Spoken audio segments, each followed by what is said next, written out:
Okay, good morning. Good morning. Okay, thank you. Thank you so much, everyone, for coming to Ames and Iowa State for this first Greenlee Summit. Our panel, we're very excited because we are really kind of kicking off the summit, the session. So we're hoping that we're kind of set the standard really high for the rest of the panels. Okay. So my name is Jung Kim. I'm an assistant professor here at in the Greenlee School of Journalism and Communication.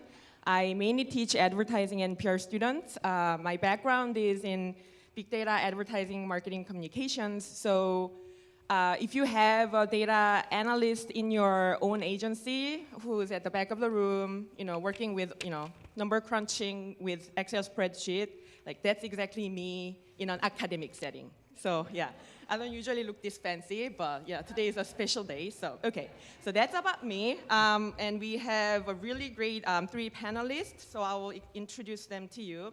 So our first panelist is Brian Smith. He's a 2012 graduate of the Greenlee School. Yeah, he's one of our own.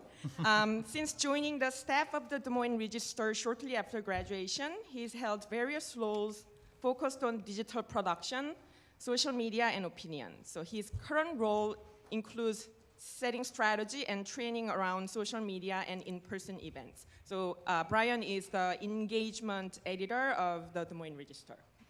Our second panelist, Monica Schneider. She is a Chicago news anchor and reporter for WGN TV and its 24-hour cable news affiliate, CLTV. Her work has ranged from covering a U.S. people visit with live reports for television stations across the country to daily coverage of the high-profile Chicago trial for the murders of actress singer Jennifer Hudson's family members. More recently, Monica's look at the struggles of the disabled earned a Media Excellence Award as it led to some restored social services funding for Illinois families of disabled children. And this is really important. On a lighter side, doing a story on raising miniature chicken as pets that led her to try it herself at her suburban townhome, only to end up with a somewhat noisy pet rooster. So she has a pet rooster as a pet. It's true. Yeah. And our third panelist is Elias Johnson. I think everybody knows Elias. So yeah, I hope so. Do I need any introduction? So Elias is an Iowa native and award-winning journalist. He joined the local 5 News team in November of 2014, and he is currently anchoring Good Morning Iowa. Elias also covers in-depth investigative and feature stories each week. He takes a hands-on approach to his work by producing, shooting, and editing the pieces he covers. So that's about us. And as you can see from the title of our panel session, we're going to talk about storytelling safari, stalking, and capturing the attention of elusive media audiences. So, obviously getting the eyeballs of our audiences is at the heart of our profession. I mean, even before making an impact to our audiences, we have to capture their attention first. And with the media fragmentation and audience fragmentation, it has become really, really difficult. What we're going to talk about is, all the practices of capturing these elusive media audiences. So what I asked our panelists to do was, I came up with 3 questions that I thought would be really important for us in the industry. So it's like a common to everybody. And I also asked each of our panelists to give me a couple of questions that they think would be important. So we're kind of going to go through these about 6, 7 questions. And as long as the time permits, and then we're going to open up the discussion to the audience at the end of the session. Okay, good. Everyone ready? Yeah, okay. Okay, so here's my first question. It's about storytelling. So the term storytelling has become a universal language that we are in. My guess is that it was not used before, or it was used in a very different manner when you are in school, to be trained as a journalist. So can you share how the meaning of storytelling has changed for you using an example? And how does your organization use the term? And if you can give us best versus worst practices of storytelling in your own organization, that would be great.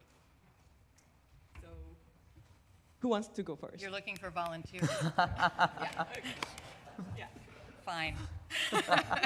All right, well, for me, I've been doing this for a while. I didn't learn it in school because actually I was a business major with a marketing degree. But in a way, you do have to market your news these days, so it kind of applies, and creativity is important. I would say that over the many years that I've been doing this, I think in the beginning, and when I started working in newsrooms, and especially with seasoned journalists, it was very much about you get the fact, you tell the story, you present it straight. It was boom, boom, boom.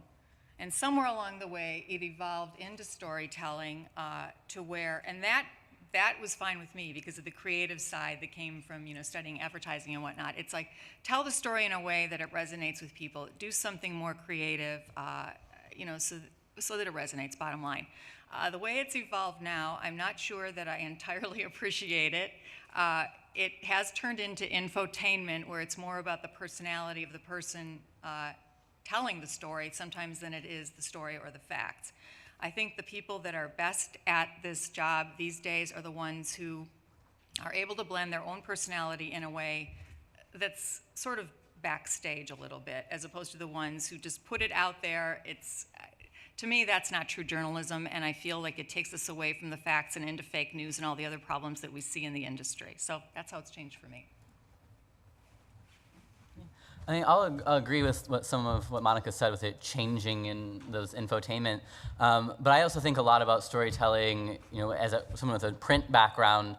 I used to think about it a lot as the long form, 1A big narrative piece that you told on a Sunday. And that's not always true anymore. It doesn't have to be 1,000 words to be good storytelling.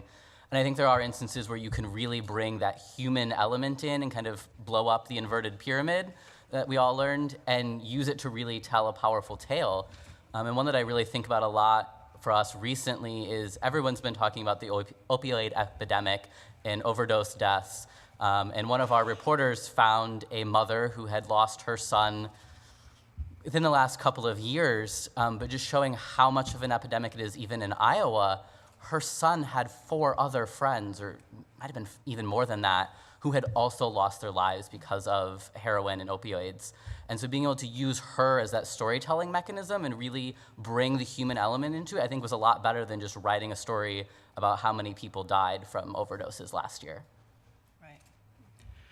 So when I approach storytelling, if you think about it, storytelling has never changed. Every story has a beginning, a middle, and an end, dating back to your favorite childhood book, right? You've got your characters, you've got your rising action, your conflict, you've got your resolution in the end.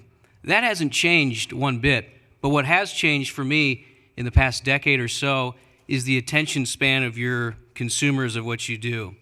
So when I approach a story or a project, on face value, there's always the thought process of storyboarding what I want to do, but it's finding characters that are memorable and presented in a way that will hook the viewer or the reader or the online social media consumer. Think of ad revenue when you have to watch a video and you have to watch a commercial and you hope that you can skip this thing in like 5 seconds. That ad, the advertiser's hoping in 5 seconds they can get you.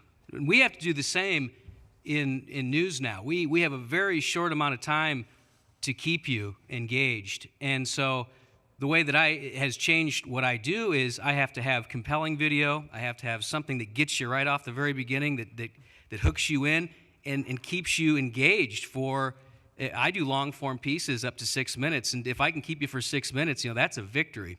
The only way I can do that, though, is by hooking you in the beginning and then following through that model that you learned as a child with the beginning, the middle, and the end. Can I just add, I'm always impressed with radio news in the sense that they have such limited time and they don't have video. There's nothing to read, but they have to use sound in such an innovative way that this tiny snippet of it, they can tell a story in 30, 40 seconds. And I keep thinking, even in the television newsroom, where you're lucky you get 6 minutes, boy, the producers in my newsroom would go, I don't always done, get 6 out. minutes. No way, we don't have time. But there is a way to do it, and if you're creative, I mean, it's just about creativity. It's so important. Okay, great. So I think this nicely leads to one of the questions from our panelists. I mean, Elias gave us this question about how should journalists ensure accuracy when trying to be creative in their storytelling? So obviously, with the short span of attention time from the audiences, I mean, as a journalist, you want to be both accurate and creative for the hookup, or whatever we call it. So how do you deal with these two values? Yeah. So I'll go ahead and start since it's Elias' question. It's always a challenge, and especially when you start talking about the social media sphere, everyone wants to be first, and I think we're probably all competitive, and we all hate when we're not, but we can't change the rules of journalism just because we're on Twitter. We have to verify those facts, and I think in an era of fake news, just putting something out there because you heard it and not doing your reporting is dangerous, and it's wrong. And so we have to figure out a way to kind of keep that pressure. A lot of it, I think, is internalized pressure, but we have to figure out how to keep that in check and make sure that the fundamental ethics and reporting guidelines that we learned in school don't go away.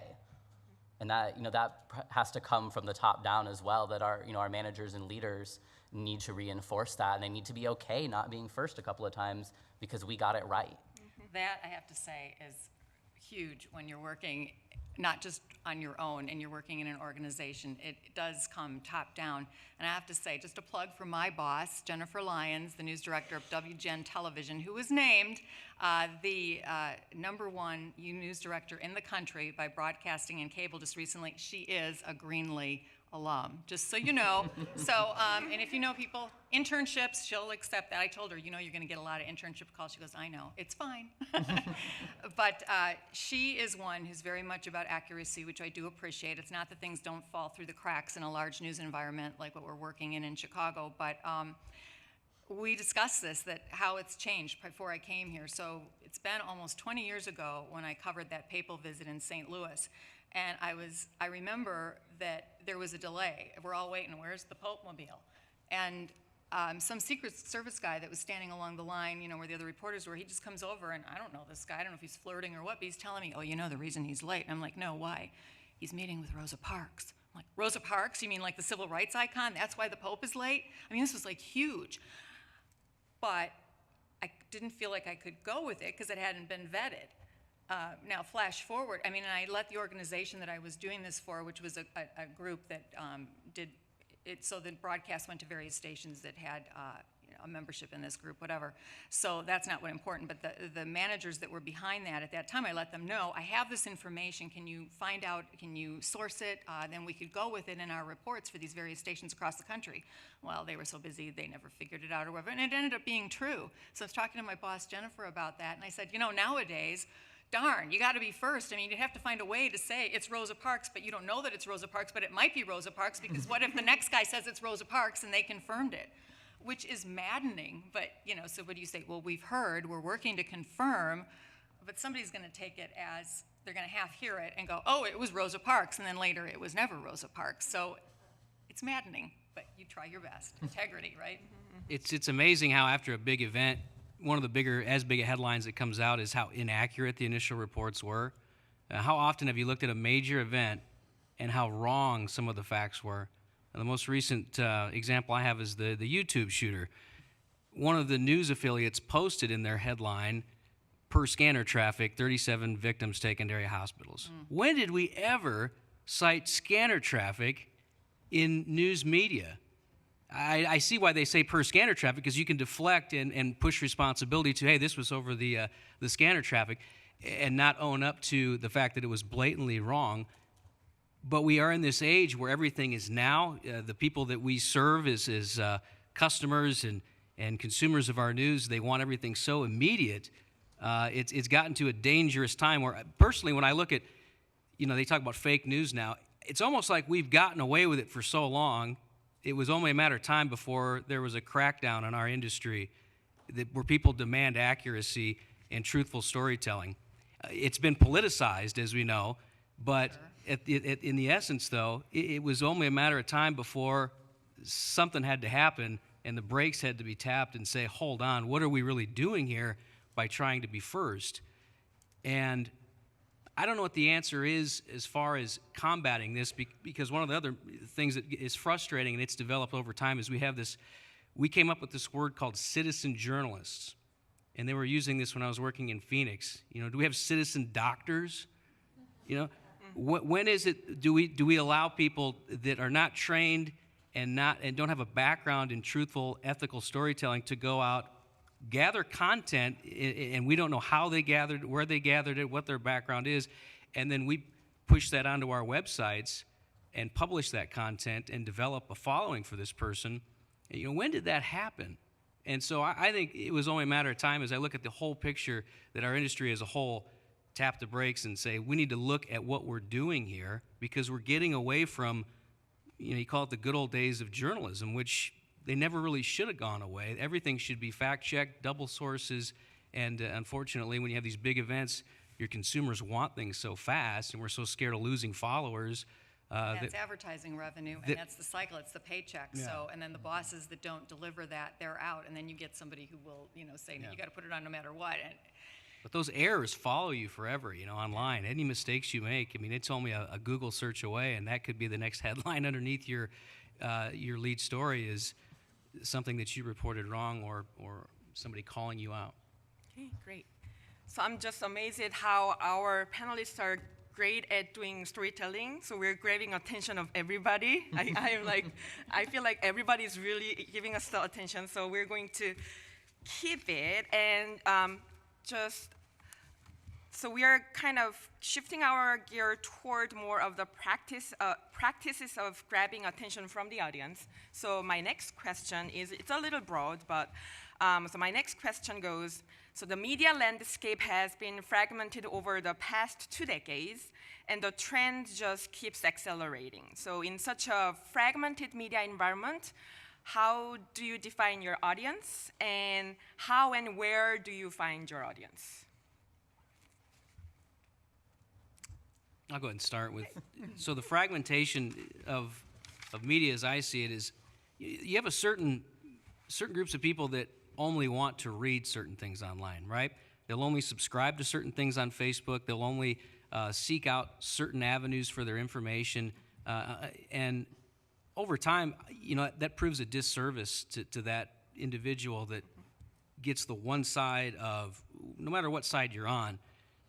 But it's continued, I feel like, to pull society away from each other further and further, if that makes sense. If you're only subscribing to certain types of viewpoint that you agree with, what do you expect over time? You're going to continue to be less engaged and open to hearing the other side of the story, which is our job. And it's kind of become unfortunate, I think, the way as a journalist you become attacked in a part of the story because you've included somebody with a counter viewpoint of the other person in the story. It's a no-win sometimes in today's climate with just how ingrained people are with thinking the way they think and not giving an opportunity to think the other way. The only thing I've been able to really derive from that is keep doing what you're doing. Keep including both those sides. There's really, it's journalism, whether people want it. It's tough. You get fact checked on your facts now, and that's the only advice that I could give anybody is just keep doing the good journalism that you've been taught and that is fair and accurate. Well, it's especially in this last political season. Every 4 years it gets really ramped up. And it's even worse if you deal with opinion content. Yeah. Well, I can just imagine. This time around especially. I lost a good friend and not because I cared which side of I didn't care. As a journalist, I'm like, vote for who you believe you want to vote for, and that would be in any election, but it just became so divisive in terms of people have this opinion or that opinion. And my advice always was, because I would hear people just spout all this stuff, that I knew some of that wasn't accurate. Did they get that from the Democratic or the Republican side spin? Or was this something that they actually looked at because they want to know? And I go, you need to go to something like factcheck.org, look at various publications that have looked at this issue. But I also have kind of come to the conclusion that we all want to believe what we want to believe. And so sometimes you just, human nature, turn to something and subscribe to something because it sort of is what you identify with. So then in that scenario, how do you grab these viewers? Well, I don't know what the answer is to that, personally. I think all you can do is do your best job with integrity, try to give both viewpoints without you coming off as saying you're on one side or the other. But bringing that audience in, and with everything so fragmented now as well, with it's not just in terms of television, there are so many television stations and cable and this and that. It's all the social media and all the rest of it. And so, of course, newsrooms expect that there is social media engagement with the reporters, whoever is working there. But at the same time, there's not necessarily a reflection that, I don't know that the analytics are there that show just because somebody's on social media and they're following you as a person that they're going to now tune into that newscast. And there was a situation I could quickly mention, and it's difficult in my market. A lot of the social media analytics are measured by something called ShareRocket, and a number of markets use it. It's just in-house, you see how everybody's doing blah, blah. Well, there was a woman in town at one of the stations who, lovely woman, I'd worked with her years ago when she was a producer, but she wanted to be on air. She became like the top traffic person at one of the stations, and she was top in engagement and analytics, so always at the top of the ShareRocket measurement, even ahead of the station's websites. She lost her job. And it's not really clear why she lost her job, because she had the most following of anyone, the most engagement. And so in my mind, if that's what the station wanted, that if you believe that's viewership, you would never get rid of this person. But I think really what it was is she was taking a more humorous approach to, and a lot of it was branding. It was more about herself than the brand. And that is a mistake that's made on social media for young people working in the industry. They seem to be good about, getting things out about themselves and the this and the that. But when you're with a corporate environment, whether it's a news company, a different company, the social media needs to start turning into something that's that we discussed about the brand. So you might have 1 million followers, but if it's like all about you, it doesn't do the company any good. And I think that's what happened in this woman's case. She did a great job.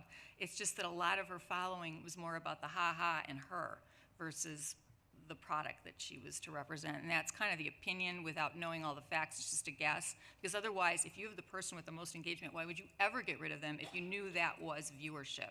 So how do you get the people? I don't know. I mean, you just keep telling a good story, I think. Yeah, and those are such hard lines to navigate, because you don't want to be, I always tell our journalists, you don't want to be the news robot on Twitter or Facebook that just blasts out links, but you also have to be careful that you are still providing value beyond a cheap laugh to people. And that's a really hard line to balance. Hey, To get the engagement right.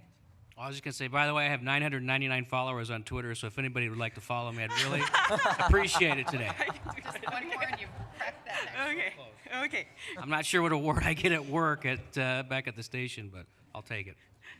Okay, great. I think so.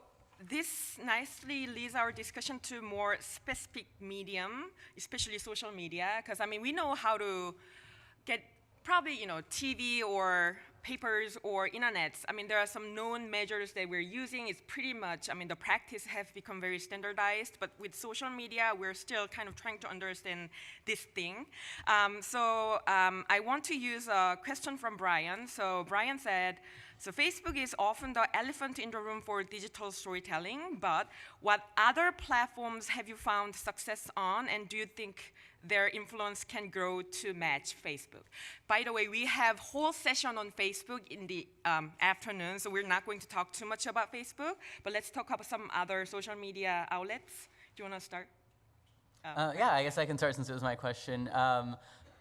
For us, Facebook is definitely the beast in terms of engagement, in terms of referrals back to our website. Any metric you can look at, Facebook is the #1 there. And I think in the last couple of weeks, that's made people increasingly uneasy. And just, Hashtag delete Facebook, you mean? Yeah, exactly. And, I think there's always been a concern that we are overly dependent on one platform for our digital success. and we don't have, we don't have a standout success story from any other platform, really. I think we're gaining some nice traction, and I like a lot of the shifts that I've seen on Instagram, which is also owned by Facebook.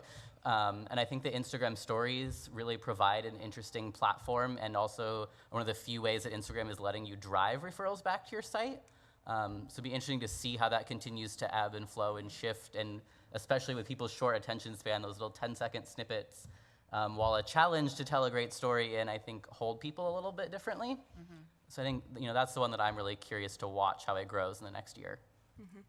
Well, at my particular station recently, when they had just everybody went to an in-house sort of seminar on different things, and they really did push Facebook, that they felt that showed the most ability to bring viewers in and tracking. But again, it never really seems to drag directly to the television viewership, but it certainly has helped the website, the station's website. So there's that. We're doing the things with Instagram and Snapchat and all of that. For me personally, and what I do, what works most on my day-to-day is when information's happening, just putting it out via Twitter. But again, I don't know that there's anything different there, so I'm not sure if I can really help on that one. Oh, my boss did say, though, and I don't know if this is true, this is something that she read. She said, well, there's just recent research shows, though, Facebook is dying. Thinking, all right, well, there's a lot of people still on Facebook. We'll see if it dies. I don't know if #delete Facebook is going to take off to that level, but we'll see. There's definitely a disconnect in the older and younger generations on Facebook, though. If you get much younger than me, the numbers do drop off steeply. Now, I think Facebook has enough in the older demographics to buoy it for a while. But Zuckerberg's not going broke, right? No. He'll be all right for a long time. All right. I can attest to that. I was speaking to Kathy Obradovich's class the other day, and I did the Twitter plead, and I got 0 followers. I said, what's wrong? Did you guys not like me? What's the deal? And they go, that's for Grandma and Grandpa. We're on Instagram. And it just keeps changing. And I think, too, something else is coming. When you look at Facebook and this, where you can find success versus where the shortcomings and failures are, which is the immediate feedback. My wife joked and said, you'll never make it in New York City because you're too soft. Your feelings get hurt too easy. And then Facebook comes along and people criticize you and make fun of the color tie you wear on air, and you're like, she's absolutely right. I would never make it in New York City. I'm way too sensitive. I love this tie. But something else is coming, and how do you find out what it is? Because there are some of these little genius minds out there, kids that never went to college. They're doing these Kickstarter campaigns, and you never know if that next line that gets thrown in the pond is gonna hook. And by then you're already kind of behind. You know what I mean? It's that fast now. And leading into this summit, that was one of the things Kathy and I talked about. Was what is next? We look at the last 10 years, where we've come from. What's next? And it's limitless when you think of the opportunities out there. But where's it going to come from, and how can you capitalize on that as a brand and as a TV station and as an individual journalist or a person out there trying to tell good stories? I think Elias also made an interesting point about the shift in civility online. I'm not sure when we forgot the rule, if you don't have anything nice to say, don't say anything at all. But there are days that I dread looking at the mentions on our brand accounts on Twitter or going through comments on Facebook, because they're awful. It's horrific. And yeah. we want to build great conversations and have engagement on our site, but some days I wonder, if we just shut it all down, would we be better? Yeah, I think there are people that just live. They read the headline, they don't read the article. They don't. And they just live in the comment section. Monica and I were talking about this a little bit earlier, right. that you can see a Facebook post that reaches 50,000 people and 4,000 people might have clicked through and read the article, but thousands who clearly never read a word of it comment on it and get in these, I shouldn't call them robust, but angry fights over things, and they're just so uninformed, and it's frightening. Okay, great. It's a lot of noise, for sure. By the way, Elias, you have I've been vibrating like crazy. 1,018 followers as of now, including, Yeah! including me. So, yeah, okay, that's awesome. Okay, yeah. But just one story away from losing them all, too. I think of that stuff. Yeah.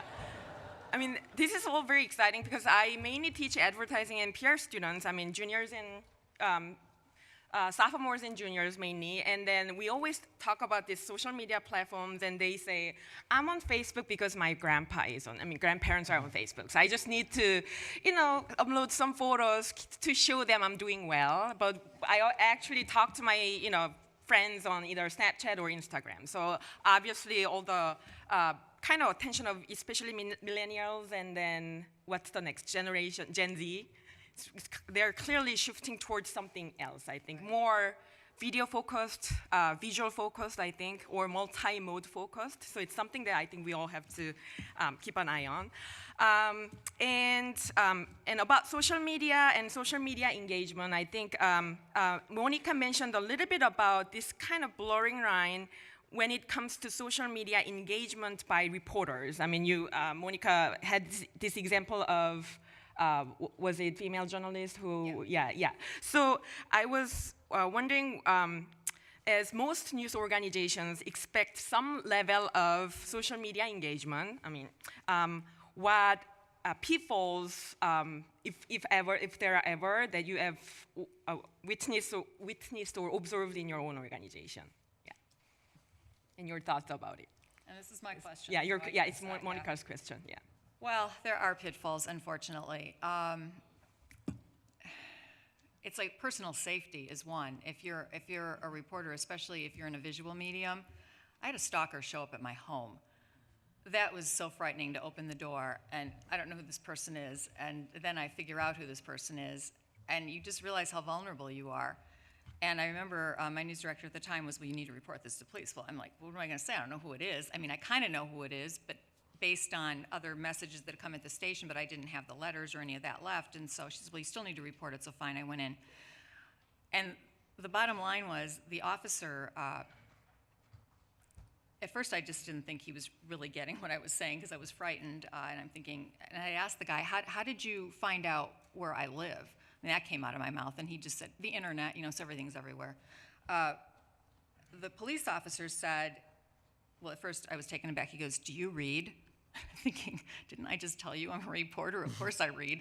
And he said, but then perfectly seriously, he suggested I read this book, The Gift of Fear, by Gavin DeBecker, who is, he has done huge media, personal security kind of stuff and grown this company. And, then he wrote a book and he's been on Oprah and he still has a big personal security business that, just celebrity type stuff, all of that. But he pulled together a lot of information, cases he worked on and others, and it was about personal security. And this was, a lot of his information is pre-social media, but it's just the idea that you're out there. And the number one rule was, do not engage.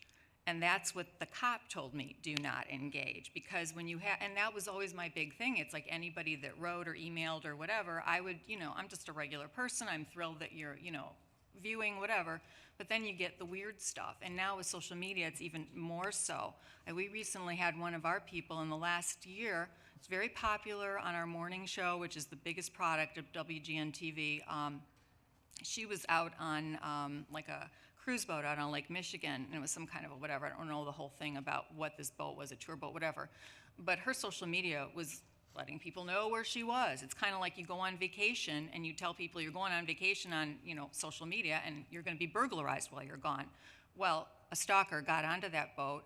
By the time she could let the station, the assignment desk, and everybody know, this person was on the boat, and now they're like, we got to get her off of that boat. And I was talking to some people about that. If this would have been a guy with a gun,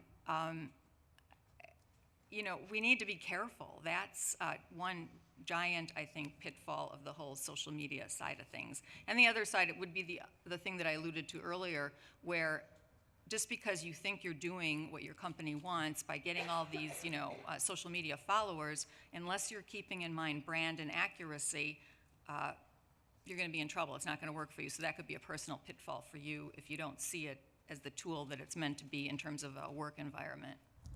Yeah. And I feel for the female journalists out there right now. I have a good friend who works for a station and has had several stalkers, and just the kind of messages they get just make your skin crawl. And she also had a stalker who showed up when she was doing a live report somewhere, and it spooked her so much she had to walk off the camera, and they had to cut to commercial. I've had that over the years. It's frightening. It's terrifying, and that it's really hard to be able to say, like, this is an important part of your job, but it exposes you to so much risk there. And I don't know how we solve for that, but I think as an industry we need to do better by those journalists who are exposed to that. And the difference is, I mean, you get into this thing because it's like the Kardashians, okay? We're all out there.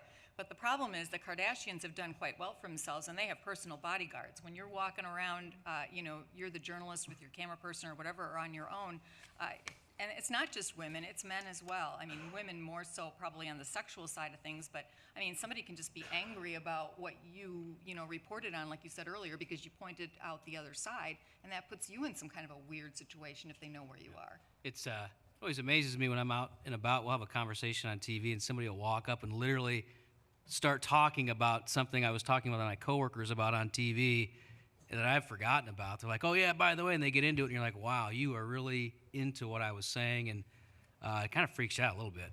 But the other thing that I wanted to add to this was the sharing of social media and the sharing of things, and things that aren't accurate and things that are inappropriate. I saw a weatherman wanted pictures of thermometers, and so everybody's sending in their pictures of thermometers, and he failed to realize that one of the gentlemen had the thermometer up front, and then in the background, a little blurred out was his appendage as a joke. But he retweeted it, and that's the one thermometer everybody remembered. Well, and it's even... It was quite cold in that newsroom the next day, from what I heard.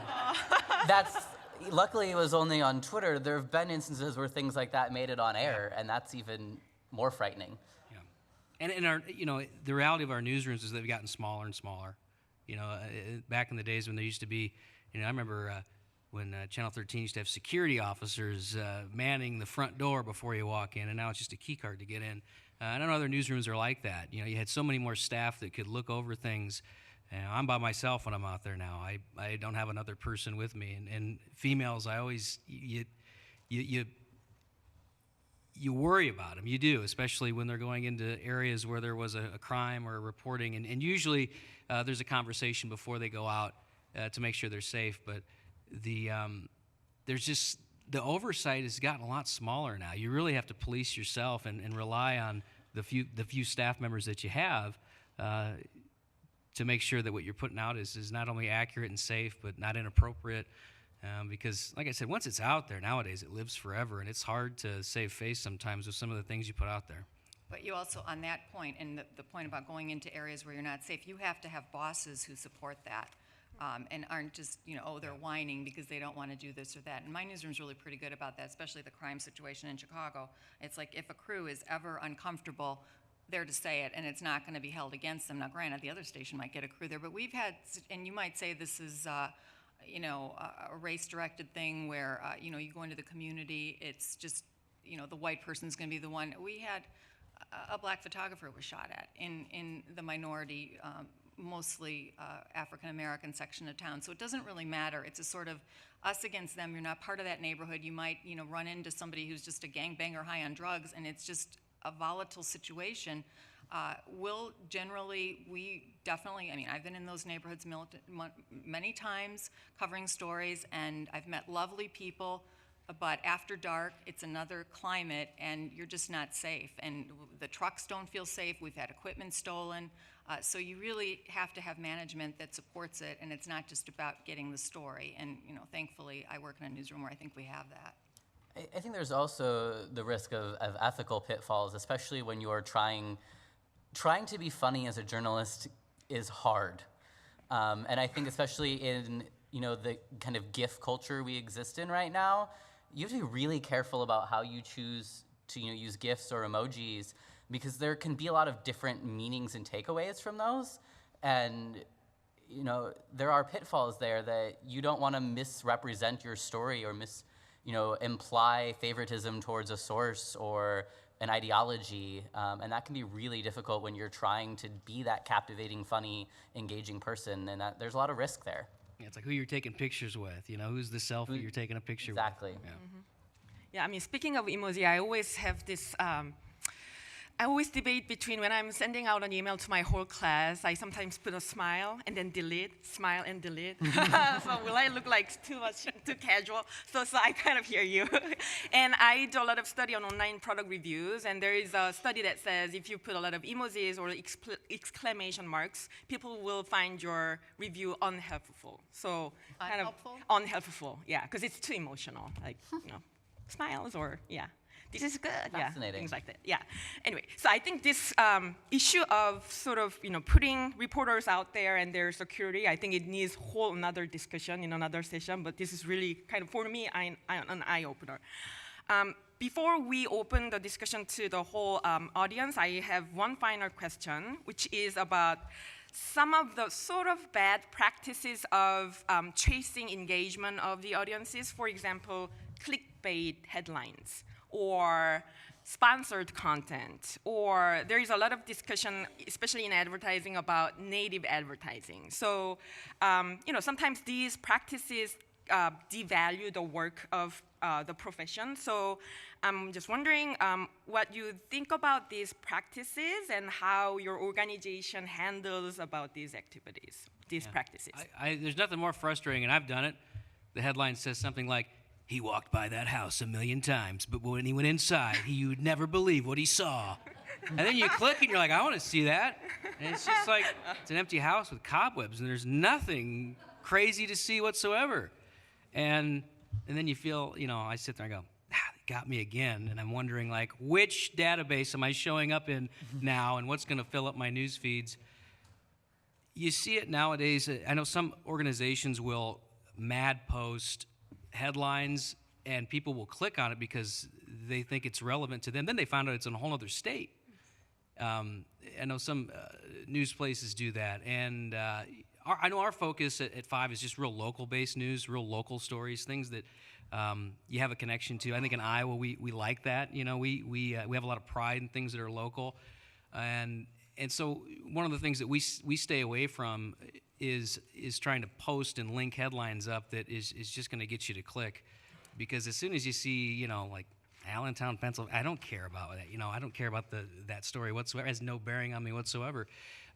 And then you almost feel angry when you're done because you're like, I thought this was like in Ames, Iowa, or Marshalltown. It's not even happening in our state. And so there is definitely that competition for clicking and for getting those clicks, and I get it because it's ad revenue and it's ad based, but at what cost to the consumer before they start to say, I'm tired of just reading random news stories, and because some people still, I think, take a lot of pride in this state, in this market, in their local news.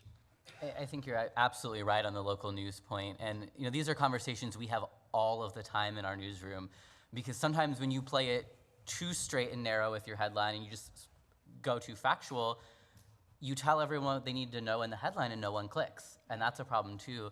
So we talk a lot about what we call exploiting the curiosity factor.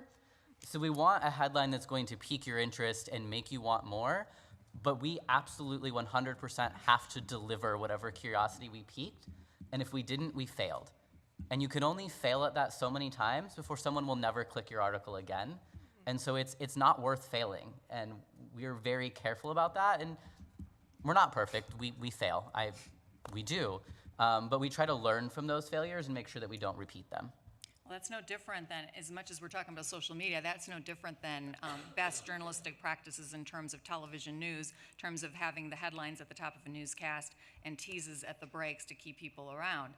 There are the good teases that have a bit of information, that are maybe entertaining, that pique your interest and keep you around and wanting to watch, and then you grab the rating point and the advertising dollars and all of that.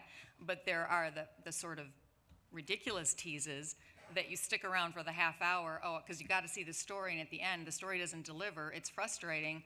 And so again, you lose viewers that way over time, because really what you've been doing is crying wolf. You're saying you've got this, and there's only so many times, and people aren't going to come back. So there is something about integrity and honesty in what you're doing, but you're right, if it's too boring, or sometimes when I see people on newscasts, the writers, because they're just swamped, will slam the headlines, and I'm like, oh my God, this headline is the exact story. Why will anybody even stay for that? So I'll quick switch it up so something is missing, so there is a reason to stay, but without trying to be too sensationalistic to where we're never going to deliver on that story.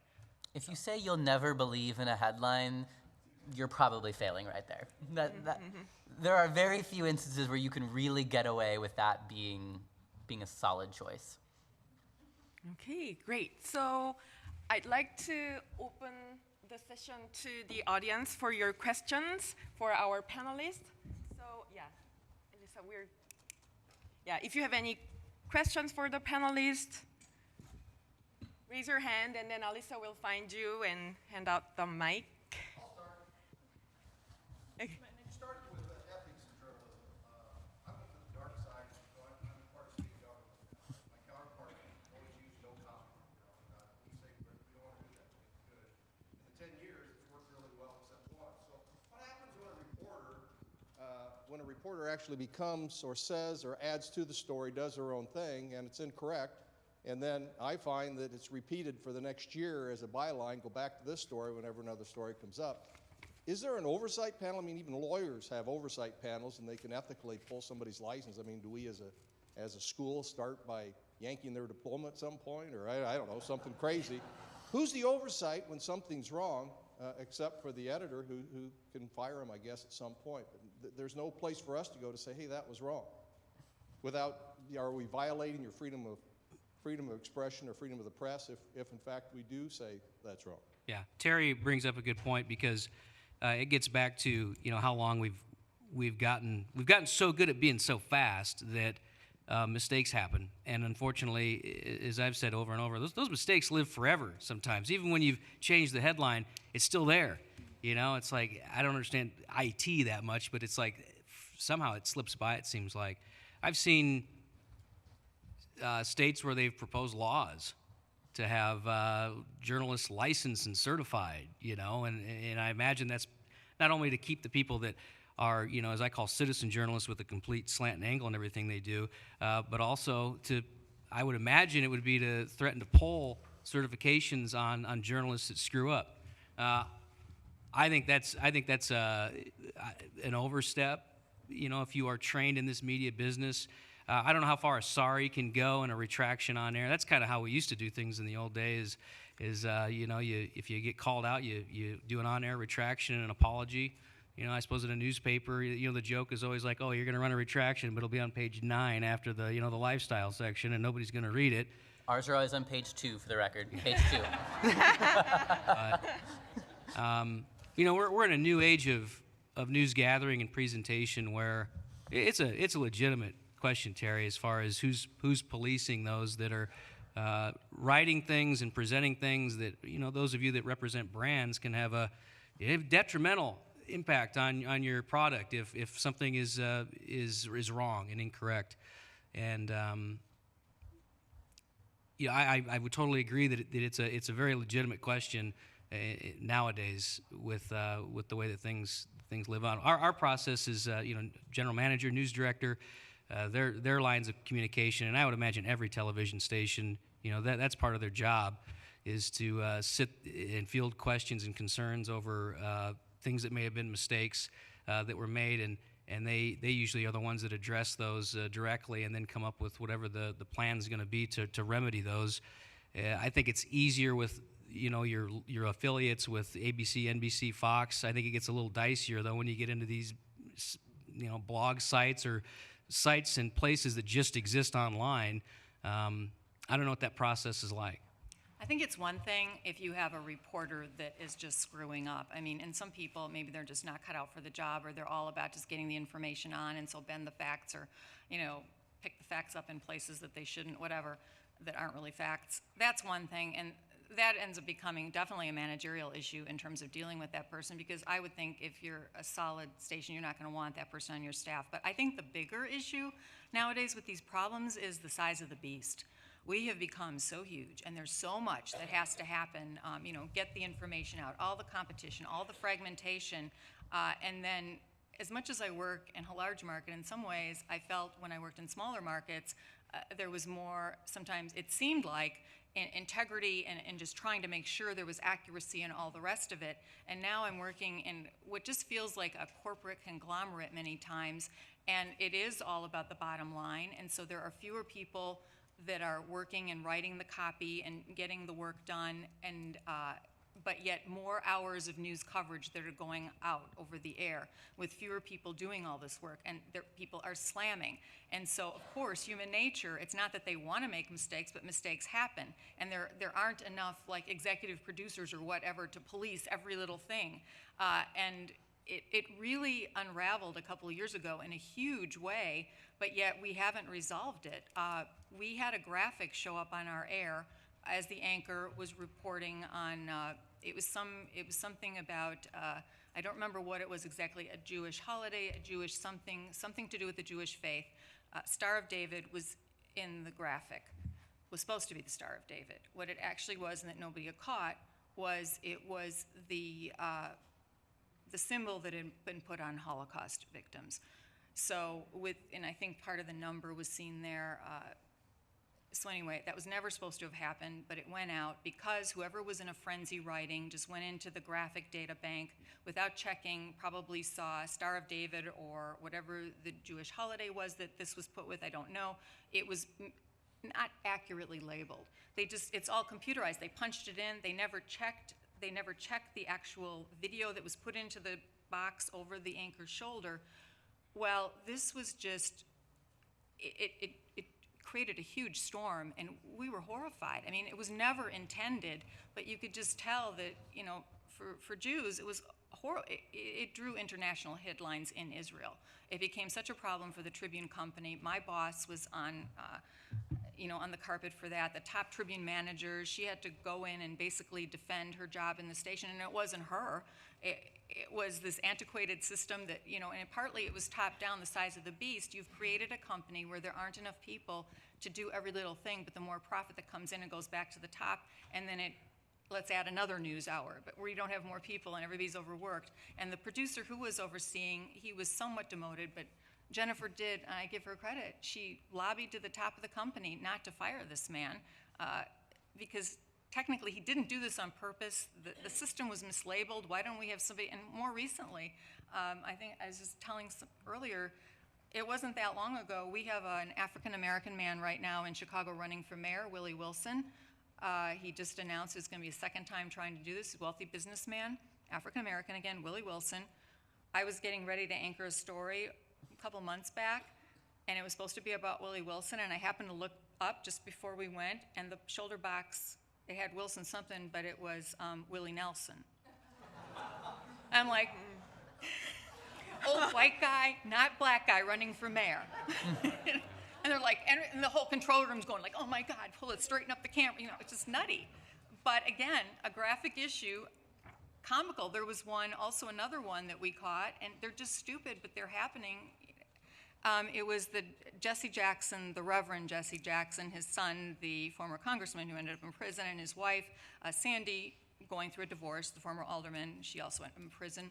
So it was supposed to be Jackson divorce. Jackson divorce, fine, and it showed senior instead of junior.